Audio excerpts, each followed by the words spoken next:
Well, we've landed the plane.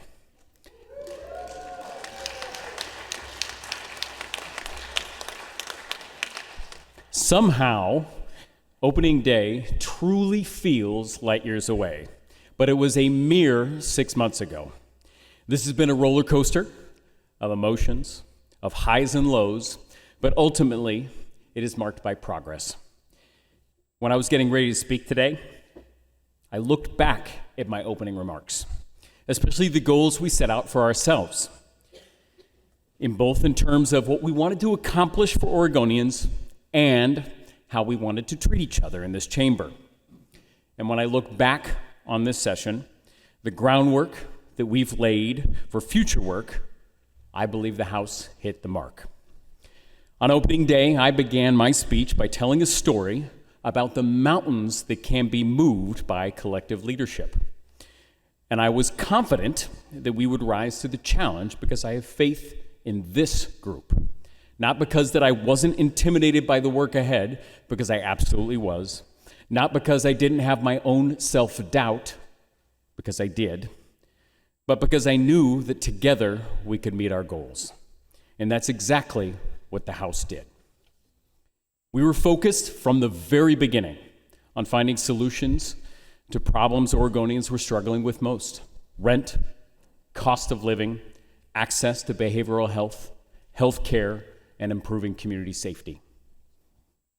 This session, we stayed the course. And despite the many formidable challenges, we landed the plane, unquestionably making Oregon a better place to live, work, and raise a family. This session, we overcame monumental challenges to seize unprecedented opportunities to improve the lives of all Oregonians, and then some. And we did so respectfully and by establishing trust with each other, and not that that's been easy, and not that there haven't been ups and downs. And I want to set the record straight for all of you. I was the first one in this chamber to put a marker down. On opening day, I said from this here spot, before anyone, before the governor, that within 60 days, and I'm pretty sure I made Representative Dexter very nervous when I did this, that we would have a housing package within 60 days. And we seized on that opportunity with the leadership of this group, and we delivered on a package for $250 million to increase housing supply, bring down rent prices, create pathways to homeownership, ensure historic investments that we already had made were making an impact on the ground. But we weren't done, because all told this session, we invested more than $2 billion in targeted funding for housing in our homelessness crisis. Now that is something to celebrate. That is something that was unimaginable when we started this session.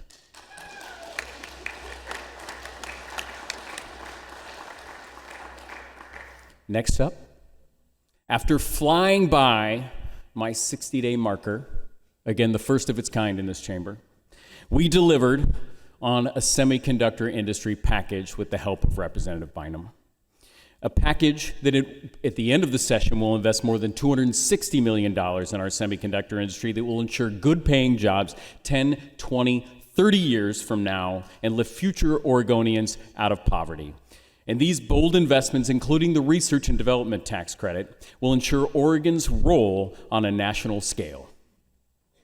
But we knew at some point in this session, the heat would be turned up a bit. There would be issues that would stir up very difficult conversations, though I'm not quite sure that we knew the extent of how difficult they would be. But what's important is that we in the House expected them, and we in the House embraced them. We found a way to work together, to hear each other out, and we passed legislation, ultimately, to protect and expand access to abortion, gender-affirming care, and ban ghost guns. Now, it was not easy for any of us to take up these issues, but Oregonians expected us to, and together we were able to by making these investments. Now, above and beyond that, what else did we do this session? We made some pretty impressive investments, like Oregon's first ever state-based child tax credit to provide needed relief to working families. That's 55,000 kids whose parents and families will now have money in their bank account for gas, for food, $1,000 per child.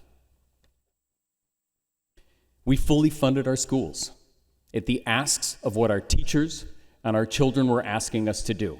This doesn't happen every legislative session, and it will make sure that the 552,000 children in Oregon's 197 school districts have the resources they need to succeed in the classroom. But this group also cared about outcomes.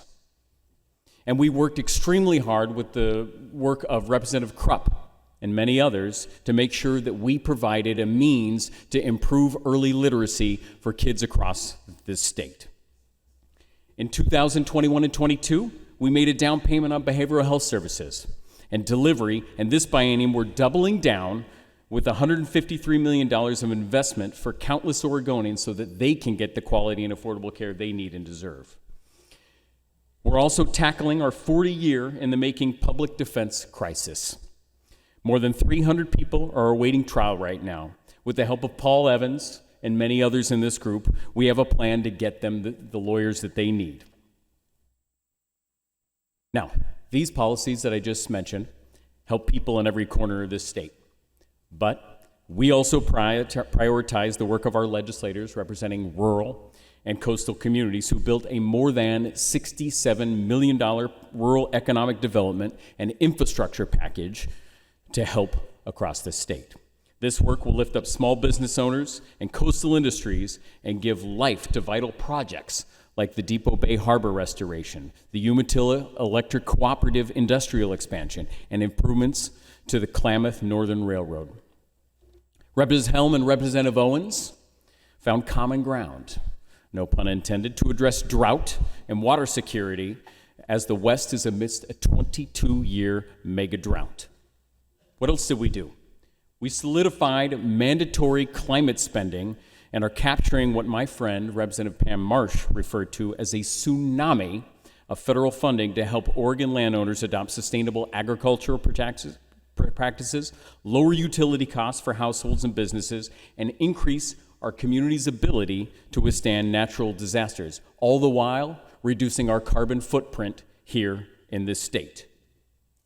And also, because of our work this session, there are 36,000 students in higher education that will receive the Oregon Opportunity Grant, and it will go from $5,000 as an average grant or the highest grant to $7,500, reducing the burden of getting a higher education in this state.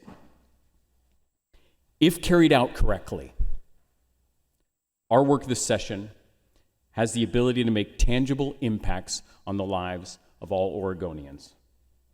And that makes all of the frustrating moments that we've had this session throughout this entire process worthwhile. But our job is not done yet. Like every session before us, there will be new challenges next session, and there will be work that needs to be done to adjust the investments that we've made. We will need to continue conversations that needed more time to get the policy right. I want to thank each and every one of you in this chamber.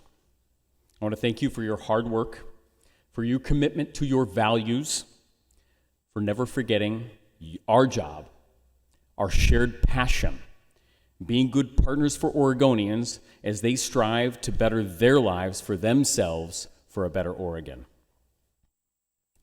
I want to take a moment and just thank some of the people here specifically. First, I want to thank the entire staff in the House Majority Office, and some of them are here on the floor, some of them are in the back. For our Democratic caucus, they have been there the entire session, supporting us, giving us the resources we need as we have traveled through this session. So a big thank you to them.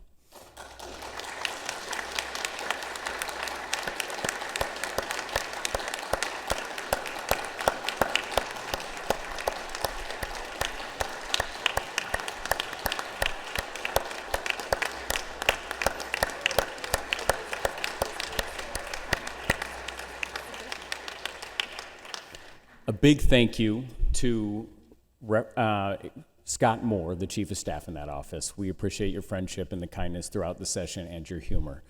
Now, to our fierce opponents, the House Republican office.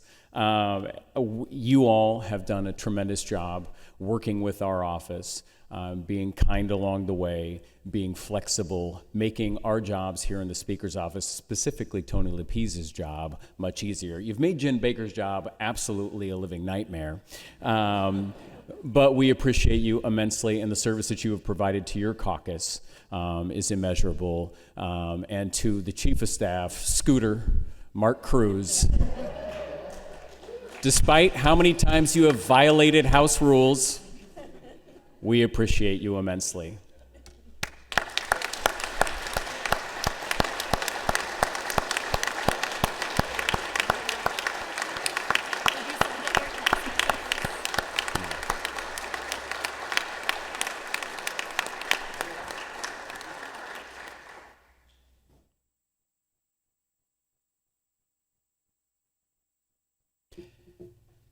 I just want to note that my son reached over and found the coincidental nature that your name is Mark Cruz and that you have a scooter right now. Finally, I want to thank my office, naturally, and walk down the people who have gotten me and this entire chamber through the session. So let's start over here. Jack Lehman. Jack has been with me a really, really long time. Jack is the person in our office who worked on the climate package. He worked on our Buy America bill. We give him all the bills that we think are going to die. And somehow, miraculously, Jack gets every single one of his bills over the hurdle. So thank you, Jack, for sticking with me throughout this entire time. And we can hold our applause to the end. Studi Maskey. Studi is amazing. Studi is our Deputy Legislative Director. And I would say everybody in my office is way overqualified for these roles. Studi has a PhD. She was an L-Pro. She was an absolute delight and one of the most earnest and fun people throughout the session to work with, and made a huge difference when it came to our education and natural resources policies. So thank you, Studi. Annette. Does Annette need an introduction? I don't think so. Annette, thank you for bearing with us. I am a challenging person to schedule for, and Annette takes care of the entire office and has been nothing but wonderful and patient to work with, and she puts up with all of us. Adam Rayfield. Thank you for putting up with me while I'm at home. My wife is not here, Amanda Rayfield. She has to put up with me a ton, so a big thank you to her. And then Alicia Temple. Alicia came out of the office. I had worked with Alicia outside of the Speaker's office, and we always had fun working together. And then she came in, and she was the lead on reproductive health care as well as our gun bills. I think she might be responsible for shutting down the session for a period of time. But Alicia also helped us get everything over the finish. She was in charge of our housing policies, and really just an amazing human being with such the best values in our office. So thank you so much. Really appreciate it. Hazel Linsky came almost about a month into session, which really felt like we were in the middle of session at that point.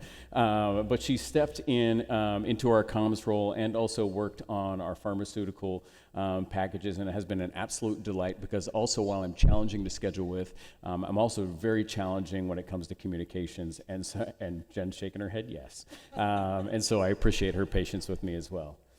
Tony Lepese, our wonderful legislative director. Tony has been nothing but amazing this session, patient with all of you. Not as patient with me in the office, but we really appreciate everything. You've been with me for ages, so I appreciate willing to come back from the governor's office, being a part of this team, and everything that you've done for the many, many, many years that you've been with me. And then Jen Baker. 2010, Jen Baker moved to Corvallis to help me lose a campaign in the Senate. She's a loser, everybody. We lost that campaign. Why did I hire her back? I still can't figure this thing out. But she's been with me from the very beginning. She has believed in our office, believed in our team. She has made this session what it is. This session is not what it is without this team up here. The state of Oregon does not get the benefit of all of the things that we have done without all of these people up here. So thank you immensely, Jim Baker. Finally, all of the people, I just want to say there's a ton of staff that work behind in all of your offices.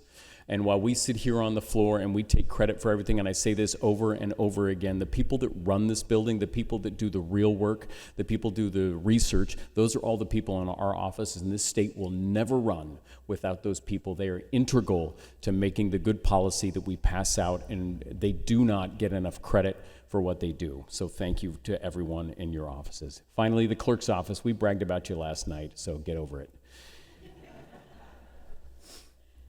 In closing, I just want to thank the two partners that I've had in this process.